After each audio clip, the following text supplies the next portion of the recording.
ఇలా breaking news చూస్తున్నాం. ఢిల్లీలో ప్రధాని నరేంద్ర మోడీతో తెలంగాణ సీఎం రేవంత్ రెడ్డి సమావేశం ముగిసింది. 5 ప్రధాన అంశాలపై ప్రధాని మోదీకి రేవంత్ రెడ్డి విజ్ఞప్తి చేసినట్లుగా తెలుస్తోంది. మెట్రో విస్తరణ, regional ring road cum rail project, dry port, రక్షణ రంగ ప్రాజెక్టులకు సహకరించాలని, ఇక సెమీ కండక్టర్ల ప్రాజెక్టులకు తెలంగాణకు కేటాయించాలని విజ్ఞప్తి చేశారు. రాష్ట్రంలో ఐపీఎస్ల కొరతపై ప్రధానికి వినతి పత్రం ఇచ్చారు. అదనంగా 29 ఐపీఎస్ పోస్టులు మంజూరు చేయాలని కోరారు. మూసీ ప్రాజెక్టుకు దాదాపు 20,000 కోట్లు కావాలని రేవంత్ రెడ్డి విజ్ఞప్తి చేసినట్లుగా తెలుస్తా ఉంది.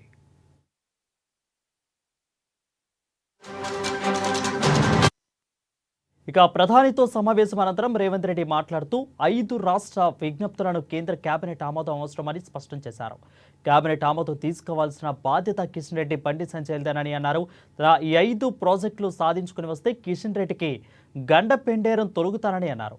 మెట్రో విస్తరణ అంశం కేంద్ర కేబినెట్ ముందుకు రాకుండా కిషన్ రెడ్డి అడ్డుకున్నారని రేవంత్ రెడ్డి ఆరోపించారు.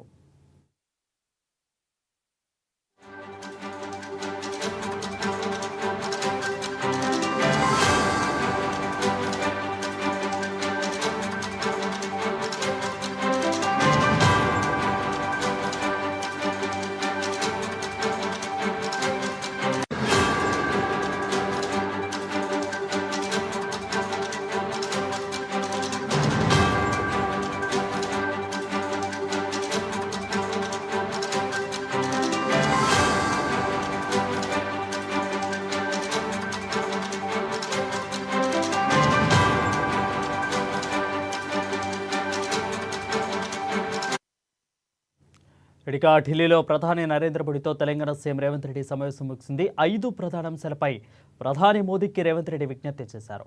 మెట్రో విస్తరణ, regional ring road cum rail project, dry port, రక్షణ రంగ ప్రాజెక్టులకు సహకరించాలని, సెమీ కండక్టర్లకు ప్రాజెక్టు తెలంగాణకు కేటాయించాలని విజ్ఞప్తి చేశారు. రాష్ట్రంలో ఐపీఎస్ల కొరతపై ప్రధానికి వినతి పత్రం ఇచ్చారు. అదనంగా 29 ఐపీఎస్ల పోస్టులు మంజూరు చేయాలని కోరారు. మూసీ ప్రాజెక్టుకు దాదాపు 20,000 కోట్ల రూపాయలు అవసరమన్నట్లుగా విజ్ఞప్తి చేసినట్లుగా తెలుస్తా ఉంది. ఇక ప్రధానితో సమావేశం అనంతరం రేవంత్ రెడ్డి మాట్లాడుతూ 5 రాష్ట్ర విజ్ఞప్తులను కూడా కేంద్ర కేబినెట్ ఆమోదం అవసరమని స్పష్టం చేశారు. కేబినెట్ ఆమోదం తీసుకురావాల్సిన బాధ్యత కిషన్ రెడ్డి, బండి సంజయ్‌దేనని అన్నారు. ఈ 5 ప్రాజెక్టులు సాధించుకుని వస్తే కిషన్ రెడ్డికి గండ పెండేరం తొలగుతానని అన్నారు. మెట్రో విస్తరణాంశం కేంద్ర కేబినెట్ ముందుకు రాకుండా కిషన్ రెడ్డి అడ్డుకున్నారని రేవంత్ రెడ్డి ఆరోపించారు.